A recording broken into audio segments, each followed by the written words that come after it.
നമസ്കാരം.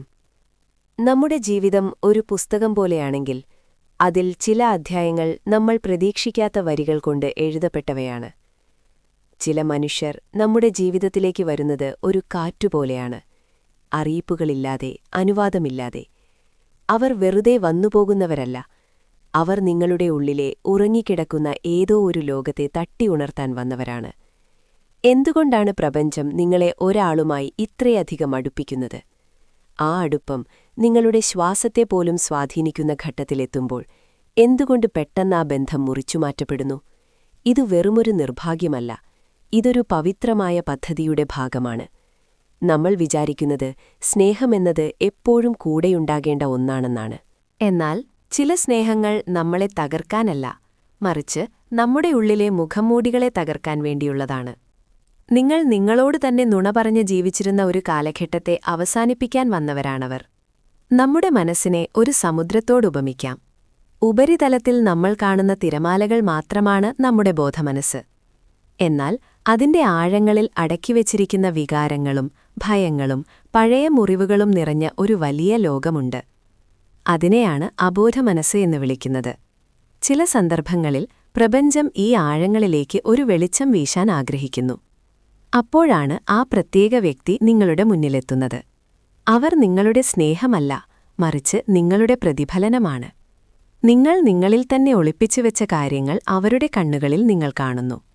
അവർ സംസാരിക്കുമ്പോൾ നിങ്ങളുടെ തന്നെ ഉള്ളിലെ നിശബ്ദത നിലവിളിക്കുന്നത് നിങ്ങൾ കേൾക്കുന്നു. നിങ്ങൾ അവരെ മറക്കാൻ ശ്രമിക്കുമ്പോൾ സത്യത്തിൽ നിങ്ങൾ നിങ്ങളെ തന്നെയാണ് ഭയപ്പെടുന്നത്. അവർ പോയപ്പോഴുണ്ടായ ആ ശൂന്യത സത്യത്തിൽ അവരുണ്ടാക്കിയതല്ല, അത് നേരത്തെ തന്നെ അവിടെയുണ്ടായിരുന്നു. അവർ വന്നപ്പോൾ ആ ശൂന്യതയിൽ വെളിച്ചം വീണു എന്നു മാത്രം. ആ വെളിച്ചം പോയപ്പോൾ ഇരുട്ട് കൂടുതൽ കടുപ്പമുള്ളതായി നിങ്ങൾക്ക് തോന്നുന്നു. എന്തുകൊണ്ടാണ് ഈ ബന്ധത്തിന് ഇത്രയും തീവ്രത? ഇതിനെ ആത്മീയ രസതന്ത്രമെന്ന് വിളിക്കാം. രണ്ടാത്മാക്കൾ തമ്മിൽ കൂട്ടിമുട്ടുമ്പോൾ അവിടെ വലിയൊരു മാറ്റം സംഭവിക്കുന്നു. നിങ്ങൾ മുമ്പ് സ്നേഹിച്ചവരൊന്നും നൽകാത്ത ഒരനുഭവം ഇവർ നൽകുന്നതെന്തുകൊണ്ടാണ്? കാരണം അവർ നിങ്ങളുടെ മുറിവുകളെയാണ് സ്പർശിക്കുന്നത്.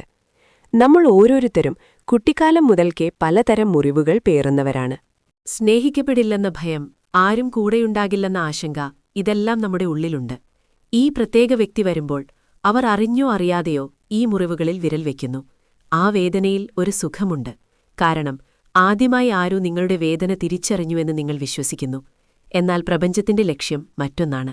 മറ്റൊരാൾ നിങ്ങളുടെ മുറിവ് മാറ്റണമെന്നതല്ല, മറിച്ച് നിങ്ങളുടെ മുറിവുകൾ നിങ്ങൾ തന്നെ കാണണമെന്നതാണ് പ്രപഞ്ചം ആഗ്രഹിക്കുന്നത്. അവരൊരു ഉത്തേജകം മാത്രമാണ്. മാറ്റം സംഭവിക്കേണ്ടത് നിങ്ങളുടെ ഉള്ളിലാണ്.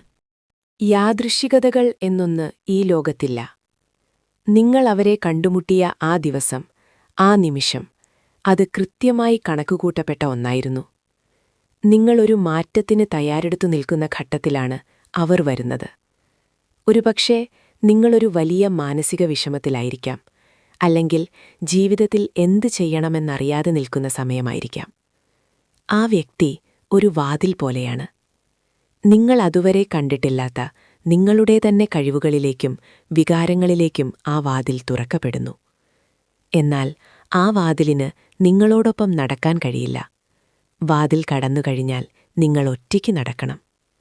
അവർ പോയതിനു ശേഷം നിങ്ങൾ ആകാശത്തേക്ക് നോക്കി ചോദിക്കാറില്ലേ, എന്തിനായിരുന്നു ഇതെല്ലാമെന്ന്? ആ ചോദ്യത്തിനുത്തരം പ്രപഞ്ചം നിശബ്ദതയിലൂടെ നൽകുന്നു.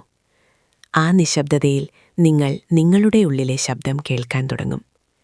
മറ്റൊരാളുടെ ശബ്ദമില്ലാതെ, മറ്റൊരാളുടെ സാന്നിധ്യമില്ലാതെ നിങ്ങൾക്ക് നിങ്ങളെ തന്നെ സ്നേഹിക്കാൻ കഴിയുമോ? അതാണ് പ്രപഞ്ചം നിങ്ങളോട് ചോദിക്കുന്ന പരീക്ഷ. വേദന എന്നത് ഒരു ശാപമല്ല, അതൊരു ശുദ്ധീകരണമാണ്. സ്വർണം തീയിലുരുകുമ്പോഴാണ് അതിന്റെ മാറ്റുകൂടുന്നത്. അതുപോലെ നിങ്ങളുടെ ആത്മാവും വേദനയുടെ അഗ്നിയിലൂടെ കടന്നുപോകേണ്ടതുണ്ട്. നിങ്ങൾ വിചാരിച്ചു അവർ പോയപ്പോൾ നിങ്ങളുടെ ലോകം അവസാനിച്ചു എന്ന്. എന്നാൽ സത്യത്തിൽ നിങ്ങളുടെ പഴയ ലോകം മാത്രമാണ് അവസാനിച്ചത്. നിങ്ങൾ മറ്റൊരാളെ ആശ്രയിച്ചു ജീവിച്ചിരുന്ന, സ്വന്തം മൂല്യം തിരിച്ചറിയാതിരുന്ന ആ പഴയ പതിപ്പ് മരിക്കേണ്ടത് അനിവാര്യമായിരുന്നു. ഈ വേദന നിങ്ങൾക്ക് നൽകുന്ന ഒരു പാഠമുണ്ട്. നിങ്ങൾ പൂർണ്ണനാണ്. മറ്റൊരാൾ വന്നാലേ ഞാൻ പൂർണ്ണനാകൂ എന്ന ചിന്തയാണ് ഏറ്റവും വലിയ നുണ. ആ നുണയെ തകർക്കാൻ വേണ്ടിയാണ് ഈ ഹൃദയവേദന ഉണ്ടായത്. വേദനയുടെ ആഴങ്ങളിൽ നിന്ന് നിങ്ങൾ എഴുന്നേൽക്കുമ്പോൾ നിങ്ങൾ കൂടുതൽ ശക്തനായിരിക്കും. ഇനി ആർക്കും നിങ്ങളെ തകർക്കാൻ കഴിയില്ല, കാരണം നിങ്ങളുടെ സന്തോഷം മറ്റൊരാളുടെ കയ്യിലല്ല എന്ന് നിങ്ങൾ മനസ്സിലാക്കി കഴിഞ്ഞു. വിട പറയലുകൾ എപ്പോഴും കണ്ണീരോടെ ആകണമെന്നില്ല. കുറച്ചു കാലം കഴിഞ്ഞ് തിരിഞ്ഞു നോക്കുമ്പോൾ നിങ്ങൾക്ക് മനസ്സിലാകും അവർ നിങ്ങളുടെ ജീവിതത്തിൽ നിന്ന് പോയത് എത്ര വലിയ അനുഗ്രഹമായിരുന്നു എന്ന്. അവർ നിങ്ങളുടെ കൂടെ ഉണ്ടായിരുന്നെങ്കിൽ നിങ്ങൾ ഒരിക്കലും നിങ്ങളെ തന്നെ അന്വേഷിക്കില്ലായിരുന്നു. നിങ്ങൾ അവരിലേക്ക് ഒതുങ്ങിപ്പോകുമായിരുന്നു. നിങ്ങളുടെ വളർച്ച അവിടെ നിൽക്കുമായിരുന്നു. പ്രപഞ്ചത്തിന് നിങ്ങളെ ഒരു വലിയ വ്യക്തിയാക്കി മാറ്റാനുണ്ട്. ആ വളർച്ചയ്ക്ക് ഈ വേർപിരിയൽ ആവശ്യമായിരുന്നു. അവർ പോയത് നിങ്ങളുടെ ജീവിതത്തിൽ ഒരു ശൂന്യത ഉണ്ടാക്കാനല്ല, മറിച്ച് പുതിയ കാര്യങ്ങൾ വരാനുള്ള ഒരിടമുണ്ടാക്കാനാണ്. പഴയ ഇലകൾ കൊഴിഞ്ഞാലേ പുതിയ തളിരുകൾ വരൂ. നിങ്ങളുടെ ജീവിതത്തിലെ ആ വസന്തം വരാനിരിക്കുന്നതേയുള്ളൂ. ആ വസന്തത്തെ സ്വീകരിക്കാൻ നിങ്ങൾ ഈ ശരത്കാലത്തിലൂടെ കടന്നുപോകണം. ഇനി എന്ത്? അവർ പോയി. ഓർമ്മകൾ ബാക്കിയുണ്ട്. ആ ഓർമ്മകളെ എന്തു ചെയ്യണം? അവയെ വെറുക്കരുത്. സ്നേഹത്തോടെ അവരെ യാത്രയാക്കുക. അവർ നിങ്ങൾക്ക് നൽകിയ ആ വെളിച്ചത്തെ മാത്രം ഉള്ളിൽ സൂക്ഷിക്കുക. നിങ്ങൾ നിങ്ങളോട് തന്നെ ചോദിക്കുക, ഞാനിപ്പോൾ ആരാണ്? മുമ്പത്തേക്കാൾ കൂടുതൽ കരുത്തുള്ള, കൂടുതൽ വിവേകമുള്ള ഒരാളായി നിങ്ങൾ മാറിക്കഴിഞ്ഞു. സ്നേഹമെന്നത് മറ്റൊരാളിൽ നിന്ന് ലഭിക്കേണ്ട ഒന്നല്ല, മറിച്ച് നിങ്ങളുടെ ഉള്ളിൽ നിന്ന് പുറത്തേക്കൊഴുകേണ്ട ഒന്നാണെന്ന് തിരിച്ചറിയുക. നിങ്ങൾ നിങ്ങളെ തന്നെ സ്നേഹിക്കാൻ തുടങ്ങുമ്പോൾ ലോകം മുഴുവൻ നിങ്ങളെ സ്നേഹിക്കാൻ തുടങ്ങും. ആ വ്യക്തി വന്നത് നിങ്ങളെ സ്നേഹിക്കാനല്ല, മറിച്ച് നിങ്ങളെ നിങ്ങളിലേക്ക് തന്നെ നയിക്കാനാണ്. ആ ദൗത്യം അവർ പൂർത്തിയാക്കി. ഇനി നിങ്ങളുടെ ഊഴമാണ്. നിങ്ങളുടെ ജീവിതം ആഘോഷമാക്കുക.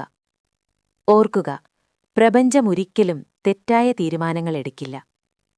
ഓരോ കൂടിക്കാഴ്ചയ്ക്കും ഓരോ വേർപിരിയലിനും കൃത്യമായ ലക്ഷ്യമുണ്ട്. നിങ്ങൾ ഇന്ന് അനുഭവിക്കുന്ന ഈ വേദന നാളെ നിങ്ങളുടെ ശക്തിയായി മാറും. നിങ്ങൾ തനിച്ചല്ല. പ്രപഞ്ചം മുഴുവൻ നിങ്ങളോടൊപ്പമുണ്ട്. നിങ്ങളുടെ ഓരോ കണ്ണീർത്തുള്ളിയും പുതിയൊരു തിരിച്ചറിവിലേക്കുള്ള മാറ്റമാണ്. ആ വ്യക്തിയെ ഓർത്ത് സങ്കടപ്പെടുന്നത് നിർത്തുക. പകരം അവർ വഴി നിങ്ങൾക്ക് ലഭിച്ച ഈ പുതിയ ജീവിതത്തിന് നന്ദി പറയുക. നിങ്ങളൊരു അത്ഭുതമാണ്. നിങ്ങളുടെ യാത്ര തുടരുക. ആത്മവിശ്വാസത്തോടെ, സ്നേഹത്തോടെ.